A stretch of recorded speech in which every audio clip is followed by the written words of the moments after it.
কিয়ামতের সময় আল্লাহ তাআলা মালাকুল মাউতকে বলবেন সবার রূহ কবজ করে ফেলো, সবার, কেউ থাকবে না, সবার রূহ কবজ হয়ে যাবে। আল্লাহ মালাকুল মাউতকে বলবেন, মালাকুল মাউত কি অবস্থা? বলবে সব শেষ। মাইয়াবকা, কে বাকি? মালাকুল মাউত বলবে জিনেরা বাকি, যাদেরকে দেখা যায় না। আল্লাহ বলবেন জিনদেরকেও শেষ করে ফেলো, রুহু কবজ করো। মালাকুল মাউত আজরাইল জিনদের রুহু কবজ করবে। আল্লাহ এবার জিজ্ঞেস করবে, ইয়া মালাকাল মাউত আখবিরনি মাইয়াবকা, এবার বলো আর কে বাকি? মালাকুল মাউত বলবে, আল্লাহ মানুষগুলো সব শেষ, জিনগুলাও শেষ, এবার বাকি ইবলিশ শয়তান।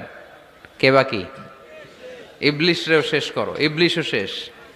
আল্লাহ আবার জিজ্ঞেস করবেন, ইয়া মালাকাল মাউতি মাইয়াবকা, আর কে বেঁচে আছে বলো। মালাকুল মাউত বলবে, আল্লাহ আপনার কথা অনুযায়ী পৃথিবীর সব মানুষের রুহু কবজ করলাম, সব জিনদের রুহু কবজ করলাম, ইবলিসের রুহু কবজ করলাম,